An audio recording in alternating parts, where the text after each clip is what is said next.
Hoje eu vou andar lá por Nakano, que é um centro comercial aqui de Tóquio, também é conhecido por conta das lojas de anime, de mangá, essas coisas. Acho que depois de Akihabara, Nakano é o maior centro assim de cultura otaku, essas coisas. Mas é uma região que também tem muito izakaya, também tem muito beco, bastante yokocho e tal. Então eu gosto bastante de andar por lá, de tirar foto, conheço bem. Então eu vou passar lá pelos lugares que eu acho mais legais, os becos que eu acho mais legais e tal. Enquanto isso eu vou falando sobre o problema dos hikikomori, né, que são os eremitas do mundo moderno, os japoneses que vivem isolados em casa, né, quase a vida inteira. E a gente vai falar um pouco sobre isso. Isso é sobre bizarro as mesmo. causas.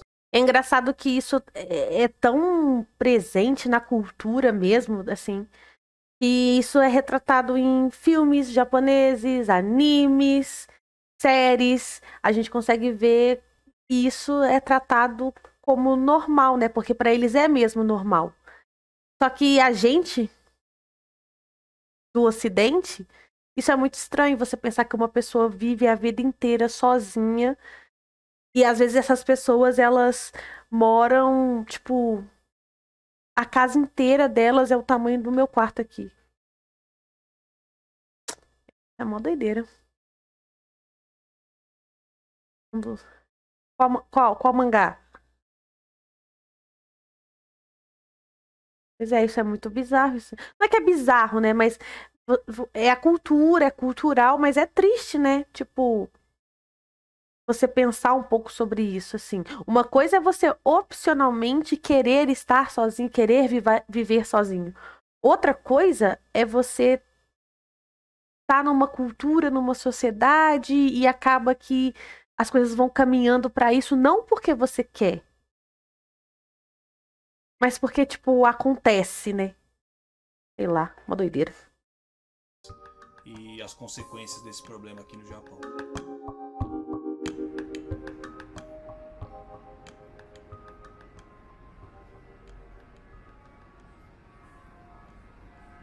Bom, imagino, né, que alguns de vocês que costumam consumir conteúdo sobre o Japão e tal, provavelmente já devem ter ouvido falar, já devem conhecer o termo hikikomori, que na tradução direta significa mais ou menos retiramento social, que é um fenômeno que acontece no mundo todo, na verdade, mas principalmente aqui no Japão, e até por isso o nome do fenômeno é em japonês, né? Em que o indivíduo escolhe se isolar, né, completamente da sociedade. Muitas vezes eles são descritos como eremitas do mundo moderno. Mas será que é uma escolha mesmo? É isso que eu fico pensando. Tipo assim, todo mundo escolhe isso? Os hikikomoris? Eles escolhem isso mesmo? Ou será que é a vida que vai levando e eles acabam nesse lugar? Sei lá, né? E a última pesquisa que eu achei na net sobre isso era de 2015.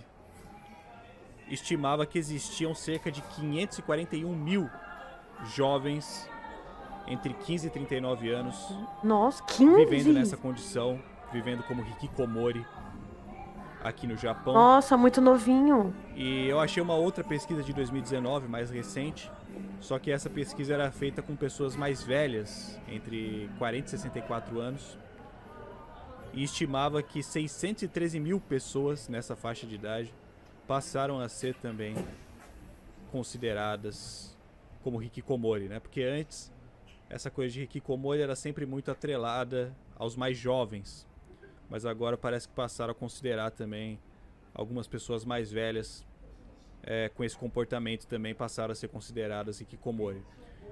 E tudo isso, lógico, todas essas pesquisas que eu achei, pelo menos, ainda eram anteriores, né, à pandemia, né? Com a pandemia do Covid, a expectativa é que esses números estejam muito mais altos agora, já que todo mundo realmente teve que se isolar mesmo por causa do vírus, né?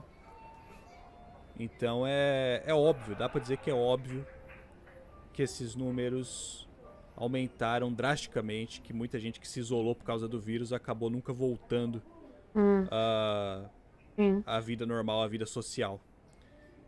E essa tem sido uma preocupação grande do governo japonês desde que esses casos começaram a surgir.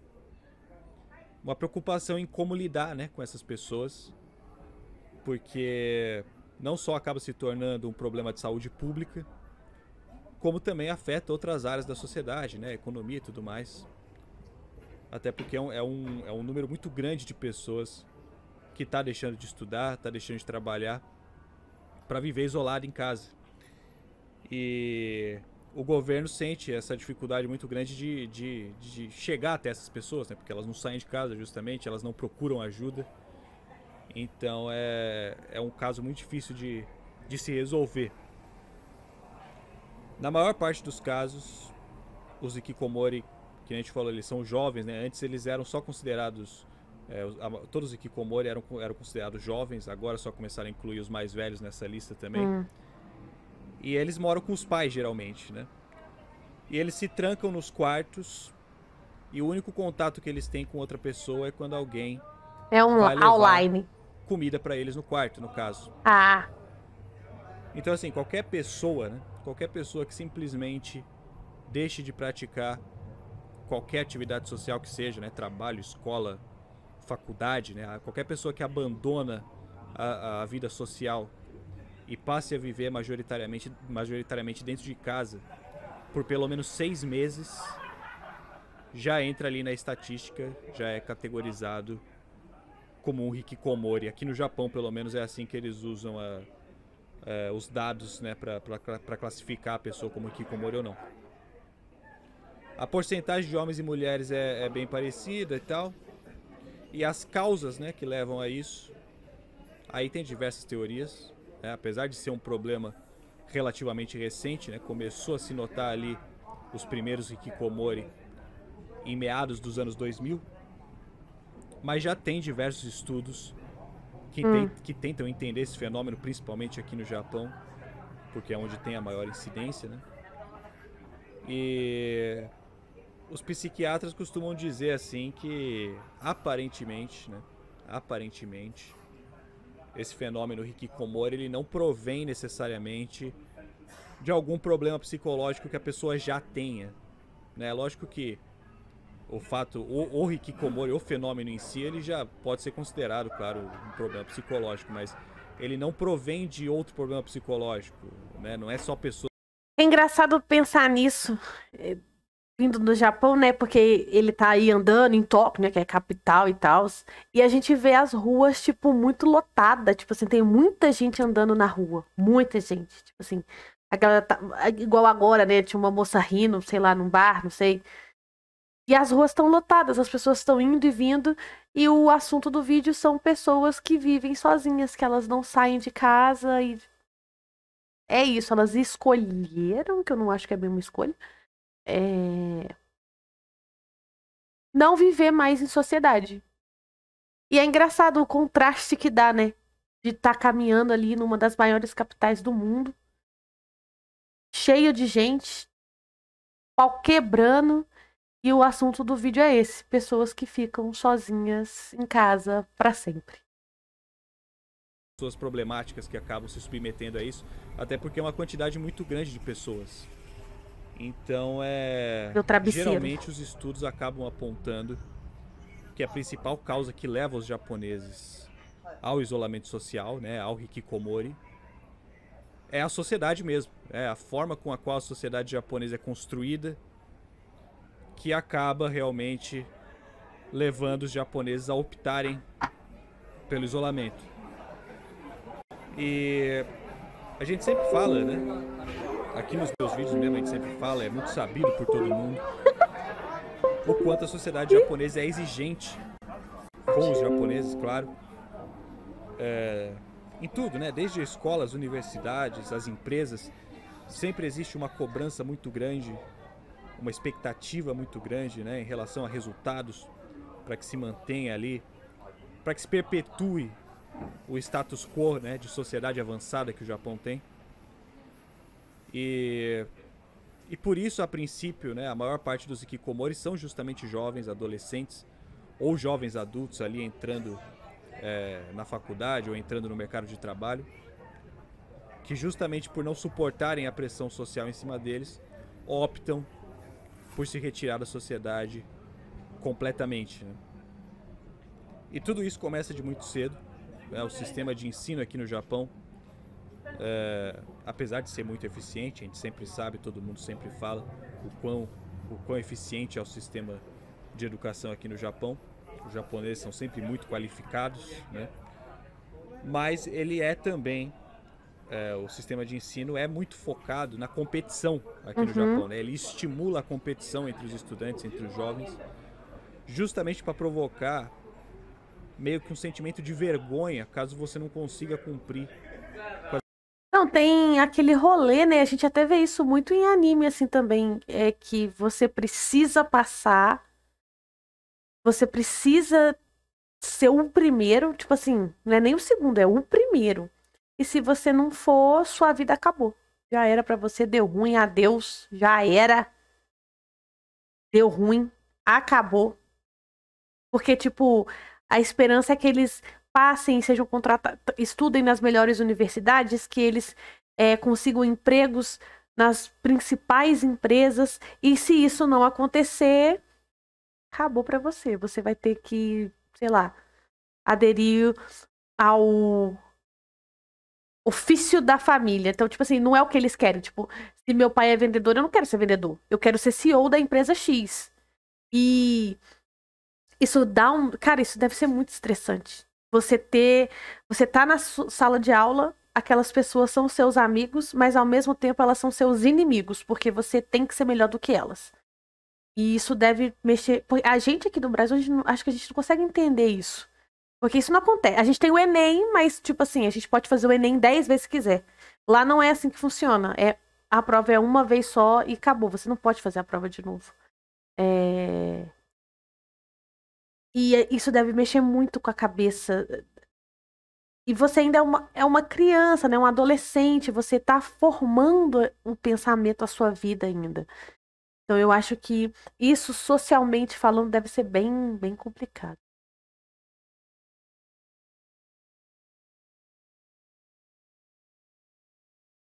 As expectativas do sistema. E isso se perpetua pro resto da vida, né? Aqui no Japão existem muitas regras que são coisas que ficam nas entrelinhas, tá ligado? São coisas que ninguém fala abertamente a respeito, mas que todo mundo sabe que se você não cumprir com essas expectativas, né, com as regras, com as expectativas de um determinado círculo social, você vai ser julgado. Você vai ser julgado por esse círculo social, você vai ser julgado pela sociedade. E os japoneses, eles têm muito medo disso, né? Eles realmente se sentem muito envergonhados quando eles não conseguem cumprir a função que é esperada por eles, né, que seja cumprida. E tudo isso tem a ver também muito com uma questão que a gente já falou aqui também em outros vídeos, que é a consciência coletiva, né? A consciência coletiva que os japoneses têm. Eles têm muito essa coisa de que se um deles está sofrendo, os outros têm que sofrer junto, né? Ninguém sai do escritório até o último cara terminar o serviço dele, por exemplo. Então acaba que assim, que se você é esse cara, né? Se você é esse cara que demora mais para fazer o seu serviço e acaba segurando o escritório inteiro até as 9 da noite na sexta-feira, você vai ser julgado, né? Você vai sentir uma pressão muito grande, você vai se sentir envergonhado, né? Por estar atrapalhando a vida de todo mundo. E os outros vão fazer questão de te fazer se sentir desse jeito, né? Não, o Japão se esforça em te humilhar. E lógico, né? Os outros, eles realmente ficam nervosos, né? Pô, o cara tá segurando a gente aqui, eu já terminei meu trabalho faz mocota, mas tô aqui ainda por causa dele. E tudo isso são as regras que a gente fala, que ficam entre linhas, né? Ninguém é obrigado a ficar ali, né? Tipo, não tem nenhuma regra na empresa que obrigue o funcionário a ficar ali até que o último tenha terminado o serviço. Mas são coisas que eles sabem, né? Quem tá aqui no Japão sabe. E eles sabem que se eles forem embora, enquanto ainda tem uma pessoa trabalhando, eles vão ser julgados. Então, eles acabam ficando e aí ficam nervosos e descontam essa raiva no cara que acabou não cumprindo com as expectativas. Então, assim, todos os ambientes aqui no Japão, né, sejam eles a escola, a universidade, qualquer ambiente social aqui no Japão, eles são ambientes muito cheios de pressão, tá ligado? Então os japoneses, eles vivem sob um estresse muito grande, né? nas escolas, né, até pelo sistema de ensino estimular a competição, como a gente acabou de falar, acaba também acontecendo muito bullying. O Japão é um país que sofre muito com problemas de bullying, não só quando um jovem não consegue acompanhar o ritmo do resto da turma, né? A questão da memorização também, o ensino aqui também é muito focado na memorização, na questão de decorar para você conseguir passar nos exames. Mas também questões de aparência e comportamento, como tem em qualquer lugar do mundo, né? Principalmente com as meninas, porque aqui no Japão existe um padrão muito rigoroso de beleza e de comportamento imposto para as meninas japonesas. Não, não é muito rigoroso. Não, não, não, não. É extremamente rigoroso. O padrão japonês, o coreano, o chinês, é tudo mais ou menos a mesma coisa. Tipo assim, o padrão deles não é tipo que nem aqui no Brasil. No Brasil é tipo cintura fina, peitão, bundão, é isso aí. O resto que se foda. Agora lá é o tamanho da cabeça, a altura, a distância de uma. Tipo assim, né? As perninhas tá aqui, né? Essa distância aqui tem que ter um negócio X. A largura da anca, o tamanho do peito. Cara, que coisa de maluco. A cor da pele, principalmente, que é a idolatração da pele branca. E a gente sabe que asiático, a maioria dos asiáticos são um povo de pele amarela. E eles têm essa. Tipo assim, tem que ser branco dessa cor aqui, ó. Se você for branco dessa cor aqui, você é um deus. É uma loucura, cara. É bizarro. É bizarro. E isso, né? Lá no Japão, eu vou falar muito do Japão e da Coreia, que é onde eu me situo melhor. Lá é tipo assim, vamos supor que tem eu e uma menina. E a menina é muito bonita. E tem eu. E aí eu tenho, tipo assim, 8 doutorados, falo 15 línguas, sou sinistrona. E a menina é muito bonita. Mas ela é muito bonita mesmo. Pensa numa mulher bonita. É a mulher. Nós duas vamos concorrer para uma vaga de emprego. Provavelmente, quem vai conseguir o emprego é a moça bonita e não eu. E não importa o tanto de coisa que eu já fiz na vida. É a moça que vai conseguir porque ela é bonita. Porque, né, pessoas bonitas são vitrines. Então isso eu não sei se no Japão é assim, mas na Coreia é assim, tipo, muito mesmo, sinistramente. Então, só aí você vê o quão problemáticos são as coisas. Essa também idolatria pelo corpo magro, tipo, isso é tanto no Japão quanto na Coreia. Tem essa coisa do. É tipo assim, se você mede um e não sei quanto, você tem que pesar 40 e tantos. É um negócio assim. O padrão de beleza. Ó, que doideira. Japonesas desde muito cedo. E isso também acaba gerando ainda mais estresse, né, nos adolescentes e nos jovens japoneses desde muito cedo. E aí, né, aí que tá o grande ponto também da coisa, né, que como o Japão é um país rico, né, onde a maior parte das famílias tem boas condições de vida, acaba que os jovens eles enxergam essa possibilidade de simplesmente jogar tudo pro alto e falar, foda-se, tá ligado? Não quero mais ter que passar por isso, não quero mais ter que suportar essa pressão, minha família tem condições de me manter, né? Não vou mais fazer parte da sociedade. E aí eles largam os estudos, largam o trabalho e passam a viver como eremitas, né? Trancados no quarto, sem ter contato com ninguém. Eles acham mais fácil, né? É mais fácil fazer isso do que ter que lidar. Eu tô vendo falar aqui. Então, na Coreia, esse negócio da estética é bizarra num nível assim surreal. Tanto para homem quanto para mulher, mas principalmente para mulher. O padrão de beleza é tipo assim, é o formato do rosto, o tamanho da orelha, o tamanho da testa, o tamanho da cabeça, o tamanho da perna. Tipo assim, se você tem tanto de altura, a sua perna tem que ter tanto. Ah, e tipo assim, essas doideiras toda. E para quem não sabe, a Coreia é o país número 1 em cirurgias plásticas no rosto. No rosto. Por exemplo, o Japão é o número 1 em cirurgia plástica no bumbum, no peito. Mas a Coreia é no rosto. E na Coreia, a cada 2 passos que você dá, tem uma propaganda de algum lugar que faz plástica e mostrando como que a plástica vai mudar a sua vida.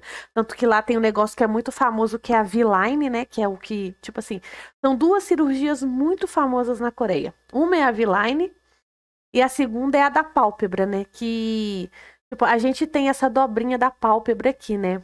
A maioria dos asiáticos não tem, e eles acham isso muito bonito. Então é uma cirurgia que você cola a sua pálpebra pra ela dar essa voltinha. Pra vocês terem uma ideia, isso é dado de presente pra tipo assim, ai, você fez 15 anos, filha, vai lá fazer essa cirurgia da pálpebra. Porque eles acham isso bonito. E a V-Line, né, que é uma cirurgia super invasiva, porque eles raspam esse osso aqui, ó. Então, eles abrem a sua pele, eles raspam o osso, acho que botam até um pedacinho do osso aqui pra dar, né, o V aqui. E, tipo cara de anime. E, e essas duas são as cirurgias mais feitas na Coreia, tipo assim. E eu já vi, tipo assim, relato de brasileiro que foi pra Coreia, passou um tempo lá, deles falando como que a pressão estética coreana acaba entrando na sua mente, mexendo com você de alguma forma. Tipo, você começa a se sentir inseguro, você começa a se sentir feio, você começa a se sentir estranho, você começa a se sentir gordo, você começa a se sentir isso e aquilo outro, porque na Coreia a pressão estética é muito grande, muito grande, muito grande. E todo lugar que você vai tem alguma coisa, uma propaganda, um não sei o que, voltado para estética. Então, é, você vai ficando lá, isso vai entrando muito na sua cabeça. Então, você acaba sendo induzido inconscientemente a mudar uma parte do seu corpo, a fazer uma cirurgia, a emagrecer. E muitas vezes nem é porque você quer, mas é que a sociedade te pressiona tanto naquilo que você acaba fazendo. Tipo assim, muita gente que gosta, brasileira assim, que gosta de K-pop e acaba indo pra Coreia pra conhecer a cultura, não sei o que do K-pop, blá blá blá. Eles acabam falando muito sobre isso, sobre como que a pressão estética da Coreia chega a ser, tipo assim, absurda. As pessoas, elas apenas não podem ser feias. Entendeu? Elas têm que ser bonitas, elas têm que ser magras, elas têm que estar no padrão, senão acabou pra você. E aí você pensa, você é brasileiro num outro país achando que você tem que ter uma V-line, que você tem que pesar, sei lá, 40 quilos, medindo 1,80. Tipo, é surreal, é surreal. Complicado.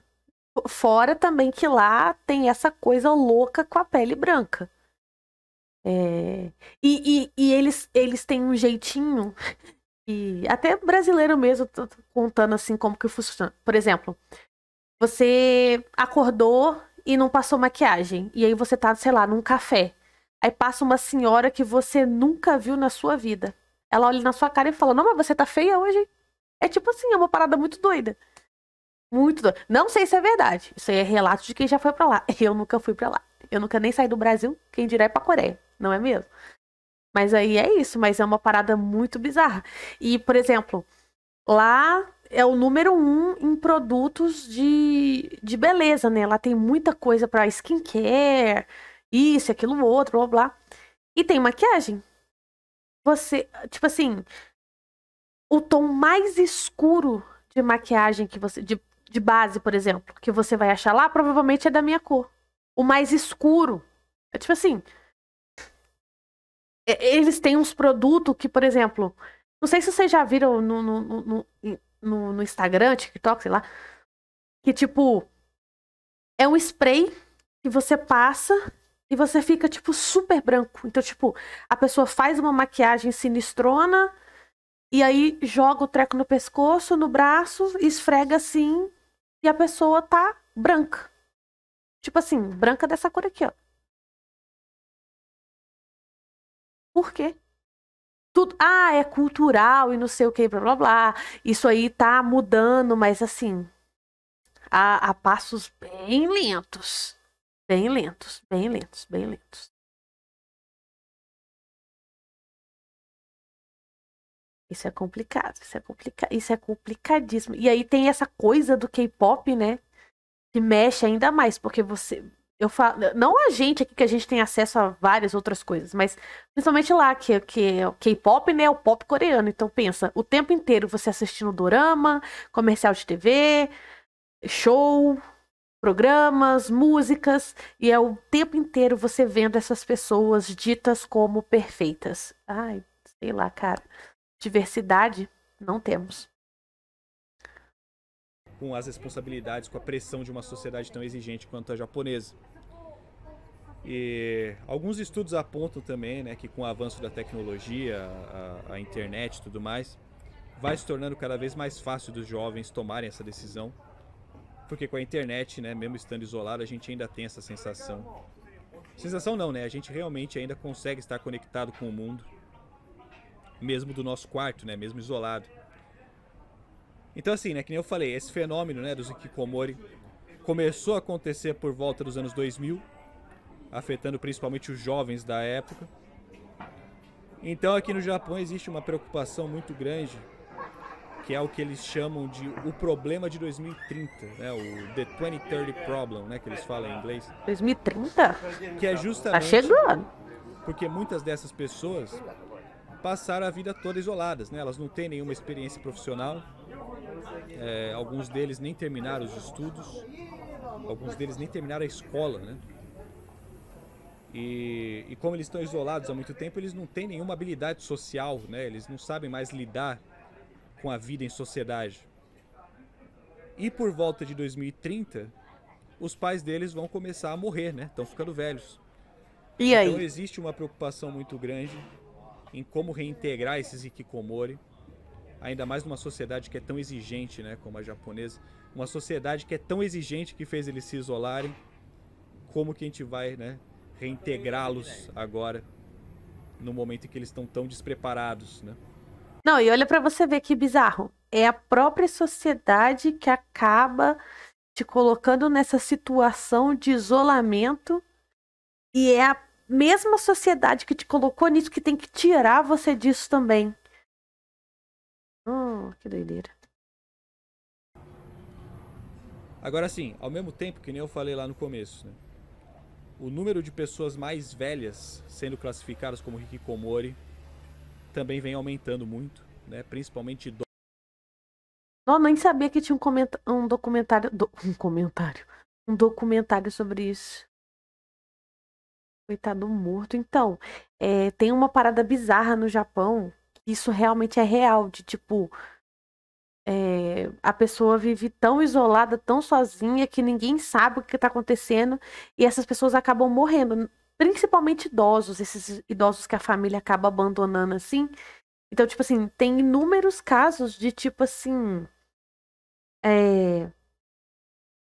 Eu tô aqui na minha casa, de repente eu começo a sentir um cheiro estranho, não sei de onde que tá vindo, não sei o quê. Aí eu ligo pra polícia, peço pra polícia vir, aí a polícia não descobre, tá aquele mistério, não sei o quê. Aí quando vai ver, é o meu vizinho que morreu. A pessoa é tão isolada que ninguém nem sentiu falta dela. E ele tá lá, morto, há, sei lá, 2, 3 semanas. Essas coisas é muito doideira, cara. Para pra pensar nisso, é muito triste. idosos aposentados que conseguem sobreviver da aposentadoria, o que não é tão comum assim aqui no Japão, que o sistema de pensão no Japão também é bem complicado. Mas dos que conseguem sobreviver da aposentadoria, muitas vezes acabam se isolando dentro de casa também, cortam o contato com os filhos, com a família, e compram praticamente tudo que precisam por delivery, né? Que aqui no Japão também é muito fácil de se comprar qualquer coisa por delivery. Ou no máximo atravessa a rua ali só para ir numa loja de conveniência e já volta para casa e tal, né? E por conta disso, acabou se tornando muito comum aqui no Japão também que os idosos morram sozinhos em casa e ninguém se dê conta, né? As pessoas só vão perceber quando o corpo já está em estado avançado de decomposição, que aí os vizinhos geralmente sentem o cheiro, né, e chamam a polícia ou a família se conhecerem. Para vocês terem uma ideia, né, existem empresas, diversas empresas aqui no Japão, que são especializadas em limpar apartamentos em que a pessoa morreu sozinha, né? Porque como o corpo chega a se deteriorar, acaba manchando assoalho, né, impregnando mau cheiro na casa. Caralho! Então tem empresas... Viu? Por isso que o Japão é assombrado. Porque o lugar assombrado é o Japão. Tá maluco? Que só fazem isso, né? Elas são especializadas em limpar apartamentos onde um corpo se deteriorou. E isso ilustra, né, o quão frequente isso acontece. É fora do comum, né? Ao ponto de uma empresa conseguir se sustentar só. Não, isso deve ser uma coisa normal, tipo, normal a ponto de não ser noticiado. Não precisa noticiar isso, porque isso é normal, isso acontece. Então, toda vez que um idoso é encontrado morto no apartamento em decomposição um mês depois, não precisa falar nada sobre, porque é normal. É isso, acontece. Cara, que doideira. Só desse serviço. Então, assim, são problemas peculiares, né? Porque a sociedade japonesa é uma sociedade peculiar que, consequentemente, produz problemas peculiares. E o governo vai tendo que se desdobrar aí para tentar encontrar soluções para esses problemas antes que seja tarde, né? E é isso, mano. Espero que vocês tenham gostado aí. E é nóis, velho. É nóis demais. Bizarro. É bizarro, cara. Se você parar pra pensar, é bizarro.